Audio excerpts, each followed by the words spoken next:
마가복음 12장 28절부터 34절 말씀 봅니다. 서기관 중 한 사람이 그들이 변론하는 것을 듣고 예수께서 잘 대답하신 줄을 알고 나와 묻되 모든 계명 중에 첫째가 무엇이니까? 예수께서 대답하시되 첫째는 이것이니 이스라엘아 들으라 주 곧 우리 하나님은 유일한 주시라. 네 마음을 다하고 목숨을 다하고 뜻을 다하고 힘을 다하여 주 너의 하나님을 사랑하라 하신 것이요. 둘째는 이것이니 내 이웃을 내 자신과 같이 사랑하라 하신 것이라. 이보다 더 큰 계명이 없느니라. 서기관이 이르되 선생님이여 옳소이다. 하나님은 한 분이시요 그 외에 다른 이가 없다 하신 말씀이 참이니이다. 또 마음을 다하고 지혜를 다하고 힘을 다하여 하나님을 사랑하는 것과 또 이웃을 자기 자신과 같이 사랑하는 것이 전체로 드리는 모든 번제물과 기타 제물보다 나으니이다.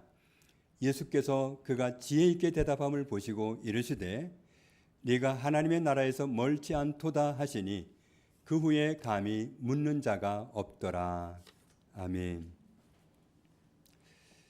오늘 본문에 서기관이 나오는데 서기라는 말이 발전된 말이겠죠. 서기가 한문으로 보면 글, 서에다가 적을 기, 기록할 기, 글로 적어서 남기는 사람을 서기라고 하겠습니다. 그런데 예수님 당시의 서기관은 비서도 서기관이라 하고 기록계원도 서기관이라 하고 성직자도 공직자도 서기관으로 했고 특별히 성경에서 나오는 서기관들은 성서학자 그리고 모세 율법 교사를 서기관이라고 불렀습니다. 그래서 성경에 나오는 서기관 하면 성서학자구나, 모세 율법 교사구나, 성직자구나 이렇게 보면 되겠습니다. 오늘 본문 28절 말씀을 보면 서기관 한 사람이 예수님 곁에 있다가 예수님과 다른 사람들이 서로 변론하는 그런 모습을 지켜보고 있었습니다. 그러다가 이 서기관은 정말 예수님이 그 변론하는 과정에서 자기가 보기에 예수님이 너무 멋있게 대답하셨다고 인정이 되었고 그래서 자기도 궁금한 게 있는데 그걸 말씀해 달라고 요청드리는 그런 상황입니다. 이 서기관이 먼저 보았던 변론하는 모습은 앞부분에 기록이 되어 있는데 부활을 믿지 못하는 사두개인들이 예수님께 와서 질문을 했습니다.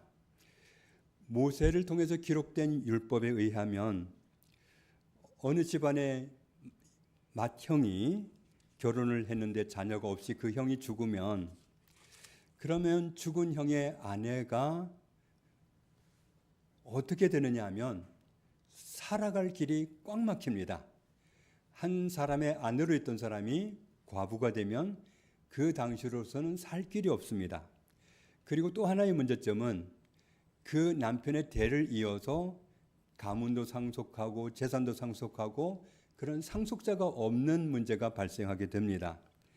그래서 그런 문제를 해결하기 위해서 제일 큰 형의 아내가 있는데 그 형이 자식이 없이 죽으면 그 다음 형제가 형수를 자기 아내로 삼고 같이 살면서 형수가 자기 형의 이름으로 자손을 갖도록 그렇게 배려하는 법을 하나님이 만들어 주셨습니다. 지금도 이슬람 체제에 있는 나라들 중에는 여성들은 경제 활동도 마음대로 할 수 없고 공부도 못하게 하고 외출도 마음대로 못하게 하고 그런 나라들이 많이 있습니다. 옛날에는 여성들이 남편을 잃고 나면 살아갈 방법이 없는 그런 환경에 남게 되기 때문에 그런 폐단을 없애기 위해서 이런 법을 모세를 통해서 주셨는데 그런데 오늘 예수님을 찾아왔던 사두개인이 질문을 하는 거죠. 모세를 통해서 주신 율법을 적용해서 궁금한 것이 있다고 하면서 질문을 하는데 7 형제가 있는 집안에서 마디가 결혼을 했는데 자녀가 없이 형이 일찍 죽었다. 그래서 그 다음 형제가 형수를 자기 아내로 삼고 형의 자손을 이어가도록 하기를 원했는데, 그런데 그 둘째를 통해서도 자녀를 낳지 못하고 그 둘째 형이 또 죽었다. 그런데 참 희한하게도 모든 형제들이 결국은 다 일찍 떠나가는 바람에 제일 큰 형의 아내였던 그 여자는 모든 형제들과 다 같이 살아봤지만 끝내 자녀를 얻지 못하고 살다가 이 세상을 떠났다. 그러면 예수님, 그 여자는 모든 7 형제의 아내 역할을 다 했었는데 부활이 있다면 부활 때에 그 아내는 누구의 어느 형제의 아내가 되는 겁니까? 이런 질문을 했던 겁니다. 이 질문에 예수님이 답변하신 말씀은 죽은 사람이 부활할 때는 우리가 누구의 남편으로 다시 부활하는 것도 아니고 누구의 아내로 다시 부활하는 것도 아니다. 그런 모습으로 만나는 것이 아니라 하나님 나라에는 천사들과 같은 모습으로 만나게 된다는 것을 알려주셨습니다. 하나님은 천국에 들어간 모든 사람의 하나님이십니다. 아브라함의 하나님이시고 이삭의 하나님이시고 야곱의 하나님이시고 그리고 나의 하나님이십니다. 천국에 들어간 사람은 누구나 동등한 하나님의 자녀인 겁니다. 하나님은 아브라함의 모든 자손들의 하나님이 되시려고 그들이 애굽에서 노예 신분으로 고통하던 곳에서 그들을 구원해 주셨습니다. 예수님이 우리들을 찾아오셔서 십자가에서 우리 죄값을 몸으로 대신 지불하시고 구원해 주신 목적도 하나님이 나의 하나님 되게 하려고 그렇게 하셨습니다. 오늘 마가복음 12장에 성경에 능통한 학자였던 서기관이 예수님께서 성경에 근거해서 사두개인들의 질문에 너무나도 명쾌하게 대답해 주시는 것을 인정하면서 자기도 궁금한 게 있으니까 말씀해 달라고 질문을 합니다. 성경에는 하나님이 우리에게 말씀하신 수많은 명령들이 있는데 모든 계명 중에 첫째가 무엇이니까? 계명이라고 그랬는데 이 계명이라는 말은 우리말로 옮기면 명령이라고도 옮길 수 있고 계명이라고도 옮길 수 있습니다. 왕의 명령도 명령이고 관원의 명령도 명령이고 하나님의 명령도 명령입니다. 하나님의 모든 명령 중에 첫 번째가 무엇입니까? 하나님이 하나님의 자녀들에게 이렇게 살아달라고 부탁하신 수많은 명령들이 있는데 그 모든 명령들 중에 첫째로 꼽을 수 있는 명령은 어떤 명령입니까? 이런 질문입니다.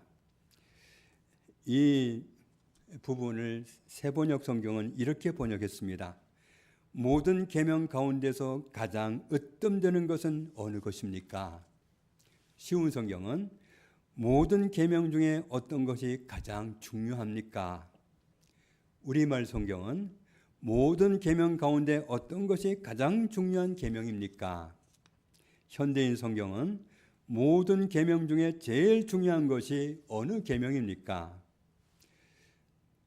하나님이 명령하신 모든 명령들 가운데 가장 중요한 명령이 무엇입니까? 어느 것입니까? 이런 질문을 드렸던 겁니다. 같이 읽겠습니다. 예수께서 대답하시되 첫째는 이것이니 이스라엘아 들으라. 주 곧 우리 하나님은 유일한 주시라. 내 마음을 다하고 목숨을 다하고 뜻을 다하고 힘을 다하여 주 너의 하나님을 사랑하라 하신 것이요. 목숨을 다해서 너의 주인 너의 하나님을 사랑하라. 뜻을 다해서 너의 주인 너의 하나님을 사랑하라. 뜻이라고 번역했는데 뒤에 있는 말씀을 보면 지혜라고도 번역을 했습니다. 지혜를 다해서 너의 주인 너의 하나님을 사랑하라. 힘을 다해서 너의 주인 너의 하나님을 사랑하라. 목숨을 다해서 하나님을 사랑하라 하셨으니까 목숨을 유지하는 것도 목숨을 잃는 것도 하나님을 사랑하는 것과 관련이 있어야 됩니다. 내가 죽고 싶어서 죽는 게 아니라 정말 믿음을 지키려다가 하나님을 사랑하기 때문에 배신자로 서지 않기 위해서 죽는 것. 하나님을 사랑하기 때문에 하나님이 기뻐하는 선택을 하면서 사는 것. 이런 선택을 하면서 살라고 하시는 겁니다. 뜻을 다해서 생각을 다해서 지혜를 다해서 하나님을 사랑하라 하셨으니까 하나님을 사랑하는 뜻을 정하고 사는 거고 하나님을 사랑하는 생각을 가지고 사는 거고 하나님을 정말 지혜를 다해서 섬기려고 하는 그런 바탕을 가지고 살아가기로 방향을 정해야 하는 겁니다. 힘을 다해서 하나님을 사랑하라 하셨으니까 우리가 발휘할 수 있는 모든 힘을 다른 데 쓸 것이 아니라 하나님을 사랑하는 데 쏟아야 되는 겁니다. 하나님을 최고로 사랑하라 하신 명령이 모든 명령 중에서 가장 중요한 그런 명령이라는 것을 오늘 말씀을 통해서 알려주고 계십니다. 그리고 그 다음으로 중요한 명령이 뭐냐? 같이 둘째는 이것이니 내 이웃을 내 자신과 같이 사랑하라 하신 것이라.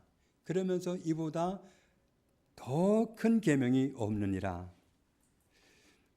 나의 이웃 사람들을 가까운 이웃이든 멀리 사는 이웃이든 나의 이웃이 되는 사람들을 내 자신을 사랑하는 것과 똑같이 사랑하라 하셨습니다. 그러면서 너희가 나를 사랑하면 나의 계명을 지키리라. 너희가 나를 사랑한다면 내 명령을 따르리라. 하나님을 최고로 사랑하라 하셨는데 하나님을 최고로 사랑하는 사람은 하나님이 말씀하신 모든 명령을 따른다는 겁니다. 하나님을 최고로 사랑하라 하셨는데 하나님을 사랑하는지 하나님을 안 사랑하는지 바로 드러난다는 거죠. 하나님을 사랑하는 사람은 하나님을 진짜로 사랑하기 때문에 나 자신을 사랑하듯이 사랑하라 하신 나의 이웃을 사랑하는 모습으로 드러나게 됩니다. 예수께서 대답하여 이르시되 사람이 나를 사랑하면 내 말을 지키리니 내 아버지께서 그를 사랑하실 것이요 우리가 그에게 가서 거처를 그와 함께 하리라. 우리가 이 말씀을 들으면서 이렇게 생각할 수도 있겠죠. 예, 주님, 제 곁에 사랑할 만한 사람이 있으면 사랑하겠습니다. 그런데 하나님이 우리에게 요구하시는 이웃사랑은 이 정도의 사랑을 요구하시는 것이 아닙니다.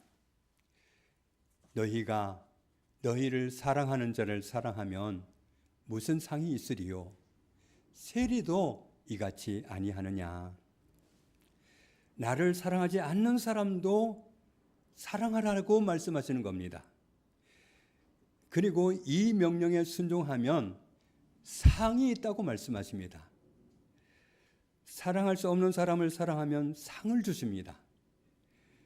그런 초월적인 사랑을 얼마나 기뻐하시는지 얼마나 기대하시는지 알 수 있는 말씀이겠죠. 너희가 만일 너희를 사랑하는 자만을 사랑하면 칭찬받을 것이 무엇이냐? 죄인들도 사랑하는 자는 사랑하느니라. 나를 사랑하는 사람만 사랑해도 된다면 그러면 칭찬받을 일이 없다. 그런데 그 이상으로 사랑하면 사랑할 수 없는데도 사랑하면 하나님으로부터 칭찬받는다. 사람들은 미쳤다고 말할지 몰라도, 그런 정신 나간 사랑이 어딨냐고 말할지 몰라도 하나님이 칭찬하신다. 사랑하는 사람을 사랑하는 것은 죄인들도 할 수 있다. 요한일서 4장에 말씀합니다. 사랑하는 자들아, 우리가 서로 사랑하자. 사랑은 하나님께 속한 것이니 사랑하는 자마다 하나님으로부터 난 사람이다. 사랑하는 사람이 하나님으로부터 난 사람이다. 그런 사람이 하나님으로부터 난 사람이고, 그런 사람이 하나님을 아는 사람이다. 우리가 계산해서 사랑할 수 있는지 안 사랑해야 되는지 그렇게 해버린다면, 그래서 사랑하지 아니하는 자는 하나님을 알지 못하는 사람이다. 왜냐하면 하나님은 사랑이시기 때문이다. 사랑이신 하나님은 사랑할 만한 사람을 사랑하신 게 아니에요. 하나님은 우리가 예배 시작할 때, 기도할 때도 기도한 내용이지만, 하나님이 모든 것을 지으셨지만 모든 것을 사랑하신 게 아니라 사람들만 사랑하십니다. 모든 사람을 사랑하십니다. 모든 지으신 사람을 사랑하시는 하나님은 사랑입니다. 하나님의 사랑이 우리에게 이렇게 나타난 바 되었으니, 하나님이 자기의 독생자를 세상에 보내심은 그로 말미암아 우리를 살리려 하심이라. 우리가 왜 목숨을 걸고 하나님을 사랑해야 되고, 모든 생각, 모든 뜻, 모든 지혜를 다 동원해서 하나님을 사랑해야 되고, 모든 힘을 하나님 사랑하는데 쏟아야 되느냐? 왜 사랑하기 어려운 사랑까지 품어내라고 하시느냐? 사랑은 여기 있으니 아무 이유도 없이 손해보는 사랑을 하라는 것이 결코 아니라, 우리가 하나님을 사랑하지 않았다. 우리는 하나님을 사랑하지 않았는데 하나님이 우리를 사랑하사 우리 죄를 해결해 주시기 위해서 화목제물로 그 아들을 보내주셨다. 하나님의 아들이 십자가 지는 게 너무 힘들어서 십자가를 앞에 두고, 이 잔을 내게서 지나가게 해주셔도 된다면 지나가게 해주시라고 정말 땀방울이 핏방울 되도록 그렇게 애간장에 끓는 기도를 하셨지만, 하나님이 그 기도를 예스하지 않으시고 못 들은 척 하시고 지나가셨습니다. 그때 예수님이 절규하시기를 엘리 엘리 라마 사박다니, 하나님 하나님 어찌하여 나를 버리시나이까. 그러면서도 하나님이 허락하신 그 십자가를 받아들이시고, 예수님 역시도 십자가에서 내려오지 않으셨어요. 얼마든지 십자가를 피할 수도 있었고 달리셨어도 내려오실 수 있었지만 거기서 끝까지 계셨어요. 그것은 우리를 사랑하시기 때문에, 사랑하는 우리들을 구원하기 위해서 그렇게 하셨습니다. 같이 읽습니다. 사랑하는 자들아, 하나님이 이같이 우리를 사랑하셨은즉 우리도 서로 사랑하는 것이 마땅하도다. 어느 때나 하나님을 본 사람이 없지만, 만일 우리가 하나님의 명령대로 사랑할 만한 사람이건 사랑하지 못할 사람이건 서로 사랑하면 하나님이 우리 안에 거하시고, 사랑할 수 없는 사람까지도 사랑하라 하신 말씀 가운데 거하면서 사랑해낼 때, 그때 하나님이 우리 안에 거하시고, 그때 하나님의 사랑이 우리 안에 온전히 이루어지느니라. 모든 사람을 사랑하시는 하나님의 사랑이 나로서는 사랑하기 곤란한 사람까지도 사랑하라 하신 그 말씀에 순종의 제사를 드릴 때 하나님의 사랑이 우리를 통해서 완성된다, 이루어진다, 온전히 이루어진다고 말씀합니다. 아버지가 아들을 세상에 구주로 보내신 것을 우리가 보았고 또 증언하노니 누구든지 예수를 하나님의 아들이라 시인하면 하나님이 그의 안에 거하시고 그도 하나님 안에 거하느니라. 예수님은 본래 하나님이신데 완벽한 사람으로 오셨습니다. 우리를 죄에서 구원해 주시려고 우리 죄를 그 몸으로 감당하려고 일부러 그렇게 하신 겁니다. 사람이 죄인 상태로는 하나님을 모실 수 없기 때문에, 그리고 하나님 없는 사람은 심판으로 끝나기 때문에 예수님이 사람으로 나타나셔서 십자가에서 모든 사람의 죄를 지고 대신 죽으심으로 우리가 죽지 않아도 되도록 은혜를 베푸시고 우리를 살려주셨습니다. 하나님이 이 구원의 은혜를 예수님을 희생해서 주신 사실을 믿는 사람에게는 하나님이 내 안에 와 계시게 되고 나도 하나님 안에 있는 사람이 되게 해 주십니다. 그런데 죄인이었던 나와 모든 사람을 의인 만들어 주시기 위해서 하나님이 어떠한 사랑을 베푸셨는가? 하나님이 우리를 사랑하시는 사랑을 우리가 알고 믿었노니 하나님은 사랑이시라. 사랑 안에 거하는 자는 하나님 안에 거하고 하나님도 그의 안에 거하시느니라. 우리 하나님은 사랑이십니다. 하나님을 사랑하는 사람이 이 세상에 한 명도 없었는데 그럼에도 우리를 사랑하셨습니다. 사랑할 수 없는 우리를 사랑하신 겁니다. 모든 사람을 구원하시고 모든 사람과 함께 하시는 하나님의 나라를 이루고 싶으셨습니다. 성경에는 수많은 하나님의 명령들이 있지만 가장 중요한 명령이 무엇인지를 알고 하나님을 최고로 사랑하고 하나님이 사랑하시는 우리의 모든 이웃 사람들을 나 자신 사랑하듯이 사랑하라 하신 그 명령대로 내가 사랑하면 그 사람은 하나님 안에 거하는 사람이 되고 하나님도 그 안에 거하는 상태가 되게 하신다고 말씀하셨습니다. 우리가 그렇게 살아갈 때 모든 사람을 사랑하시는 하나님의 사랑이 우리 안에서 온전히 이루어지고 그렇게 되면 우리는 심판날 두려워할 것이 없게 된다.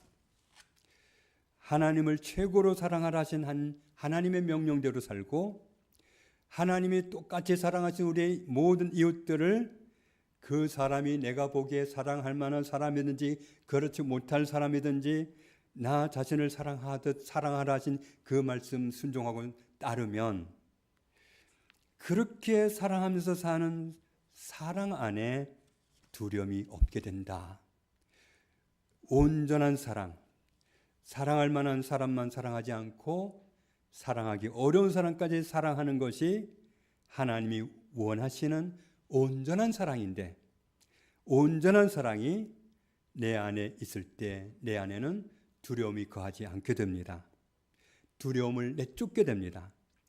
두려움이 있는 사람은 형벌받을 사람입니다. 하나님 명령대로 살지 못했을 때는 나중에 두려움이 몰려옵니다. 내가 심판받아야 된다는 사실을 그때는 알기 때문입니다. 최종적으로 하나님 앞에 서야 할 그때에 두려워하는 자는 사랑 안에서 온전히 이루지 못했기 때문에 두려움이 온 거라고 말씀합니다.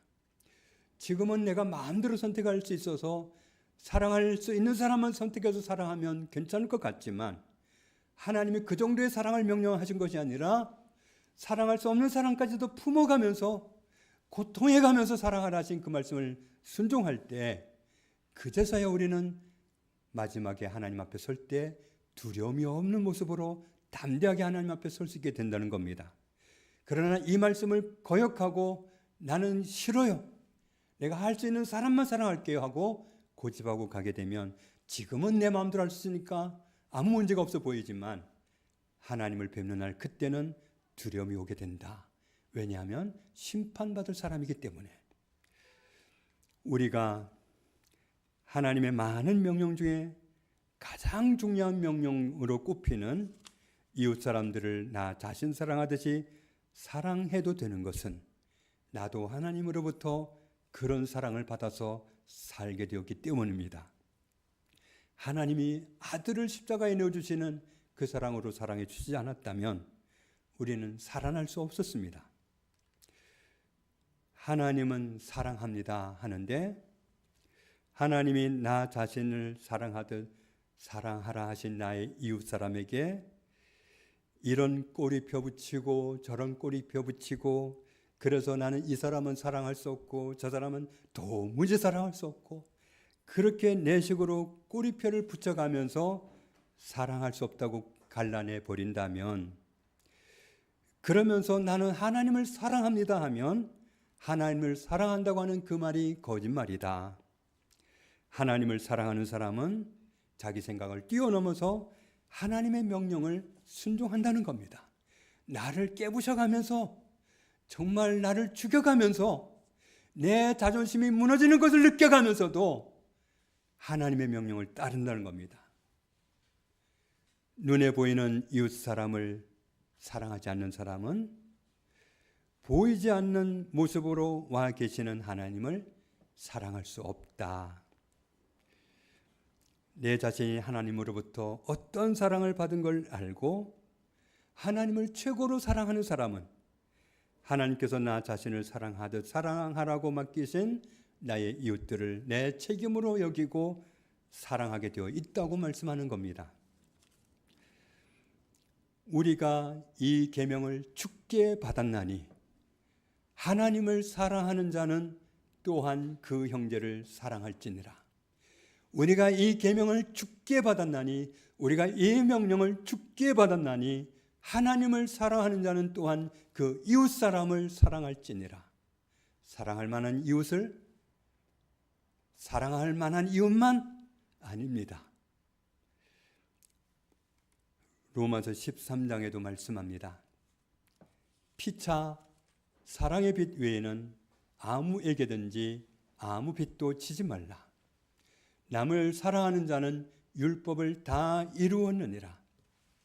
간음하지 말라, 살인하지 말라, 도둑질하지 말라, 탐내지 말라 한 것과 그 외에 다른 계명이 수도 없이 많을지라도 내 이웃을 내 자신과 같이 사랑하라 하신 그 말씀 가운데 다 들었느니라.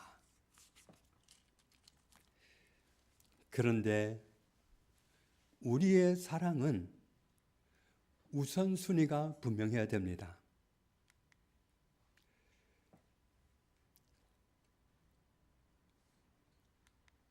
아버지를 하나님보다 더 사랑하거나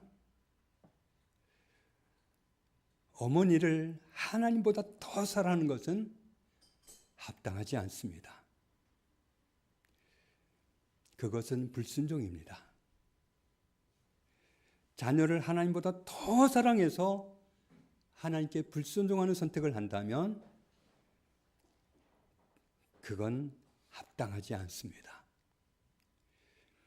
친형제나 친자매를 하나님보다 더 사랑해서 하나님 명령을 거역해 버리는 길로 간다면 그건 합당한 길이 아닙니다. 하나님을 최고로 사랑하는 사람은 하나님이 사랑하라 하신 나의 이웃 사람들을 나 자신 사랑하듯이 사랑하라고 하신 명령에 순종하는 겁니다. 그런 사람이 하나님을 최고로 사랑하는 사람이고 하나님을 진짜로 사랑하는 사람입니다. 우리의 사랑하는 순위는 하나님을 사랑하고 우리의 이웃을 나 자신 사랑하듯 사랑해야 되는데, 그런데 분명한 우선순위가 있습니다. 하나님을 최고로 사랑해야 됩니다. 내 자신을 사랑하듯 사랑하라 하신 내 이웃 사람을 사랑하면서 사랑 안에 거하는 사람이 진정으로 하나님 안에 거하는 사람입니다. 예수님의 말씀을 들은 성경학자가 정말 주님의 말씀이 맞습니다. 하나님은 한 분이시고 그 하나님의 사랑을 받은 우리는 모든 사람을 마음을 다해서 지혜를 다해서 힘을 다해서 사랑하고, 그리고 말씀하신 우리의 이웃 사람들을 자기 자신 사랑하라 하듯 사랑하라 하신 말씀으로 정말 명령대로 살아가는 것이 맞습니다. 그렇게 하는 것은 하나님께 자기가 드릴 수 있는 모든 재산을 드리는 것보다도 하나님이 더 원하시고 기뻐하시는 것입니다. 이렇게 대답을 했습니다. 예수님은 서기관이 지혜롭게 대답했다고 칭찬하시면서 네가 하나님 나라에서 멀지 않다고 인정해 주셨습니다. 하나님의 명령들이 수없이 많지만 가장 중요하게 여기는 명령, 하나님을 최고로 사랑하라. 그리고 하나님이 사랑하시는 나의 모든 이웃 사람들을 나 자신을 사랑하듯 사랑하라 하신 말씀에 순종함으로 하나님 나라에서 가까운 사람, 하나님 앞에서 지혜롭게 살아가는 사람이라고 칭찬받았던 서기관처럼 우리도 칭찬받을 수 있고 인정받을 수 있고 하나님 나라에서 멀지 않다고 인정받을 수 있는 그런 선택을 하면서 살아가는 우리 모두가 되기를 원합니다. 갈수록 빗나간 사랑이 세상에는 많습니다. 백화점에서도 유모차가 오기에 귀여운 아기가 타고 있을까 봤더니 개가 타고 있었습니다. 우리 주변에서 흔하게 할머니들이 유모차를 밀고 가는데 아기를 태우고 가는 게 아니라 개를 태우고 가는 모습 얼마든지 봅니다. 개는 개 새끼인데 개님을 만들어 가지고 사람보다 더 사랑하고 더 애지중지하고, 개가 죽으면 감당할 수 없는 정신 공황에 잡히고, 개가 죽었다고, 내 사랑하는 개가 죽었다고 장례식에 와달라고 장례식까지 하면서 초대를 하고, 개 장례식에 안 왔다고 원수 취급하고, 이런 희한한 사회가 전개되고 있습니다. 개를 보고 왜 개새끼라고 못합니까? 고양이를 보고 왜 고양이 새끼라고 못합니까? 하나님보다 그런 것들을 더 사랑하기 때문에 그런 말도 안 되는, 개를 개님 만드는 그런 흉악한 세상이 되어가고 있습니다. 개 새끼는 욕이 아닙니다. 고양이 새끼는 욕이 아니에요. 개님 만드는 것보다 훨씬 나은 말이, 하나님을 최고로 사랑해야 됩니다. 우리의 이웃 사람들을 따지지 말고 사랑해야 됩니다. 때로는 나의 가까운 이웃도 사랑하기 어려울 때가 있어요. 그런다고 다 이혼합니까? 하나님 두려워서 이혼 못하잖아요. 그런데 왜 사랑하기 어려운 사람 사랑하라 하시는 말씀에 왜 순종하지 않으려고 합니까? 하나님이 두렵지 않습니까? 하나님이 그저 내가 할 수 있는 정도의 사랑을 요구하셨습니까? 아니지 않습니까? 하나님이 부탁하신 모든 말씀대로 살아가는 것이 진정으로 하나님을 사랑하는 사람의 올바른 모습이 아니겠습니까? 이 세상에나 이 세상 것에나 거기 있는 것들을 사랑하지 말라 하셨습니다. 하나님이 사랑하라고 부탁하신 우리 이웃 사람보다도 더 사랑하는 것이 세상이고, 더 사랑하는 것이 세상 것이고, 그렇다면 개를 개님 만드는 것과 다를 바가 없습니다. 개는 절대로 개님이 아닙니다.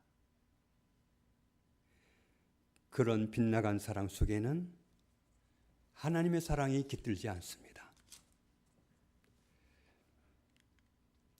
하나님을 최고로 사랑하고 하나님이 사랑하시는 이웃, 따지지 말고 사랑해달라고 하는 우리 이웃 사람들을 부탁하셨으니까 계산하지 않고 따지지 않고 나 자신을 사랑하듯 사랑할 수 있고, 부족해 보이면 기도해주고, 저러면 안 되는데 싶으면 기도해주고, 그걸 말거리 삼고 말하고 불편해하고 공격하고 한 게 아니라 기도하고, 하나님이 가장 소중한 명령으로 여기시는 이 말씀에 순종하고 살아가는 저와 여러분 되시기를 주님의 이름으로 축복합니다. 하나님 아버지 감사합니다. 사랑받을 자격 전혀 없던 우리를, 나를 사랑해 주심으로 구원해 주셨습니다. 아들을 십자가에 내어주실 때 그 아들이 절규하는 기도를 들으시고도 못 들은 척 하시면서 귀를 막으시고 십자가에서 우리 죄를 위해 죽어가시도록 방치하시면서까지도 우리를 사랑하시고 우리의 이웃들을 사랑하신 하나님, 우리에게 가장 중요한 명령이 무엇인지를 말씀해 주셨사오니 하나님을 최고로 사랑하고, 그리고 하나님이 사랑하시니 사랑해달라고, 너 자신 사랑하듯 사랑해달라고 맡기신 내 주변의 모든 사람들을 명령대로 사랑하면서 살아가는 저희들이 되기 원합니다. 하나님이 가장 소중하게 여기시는 명령을 늘 붙잡고 이 말씀 따라 살아가는 저희들이 다 되게 하여 주옵소서. 예수님 이름으로 기도합니다. 아멘.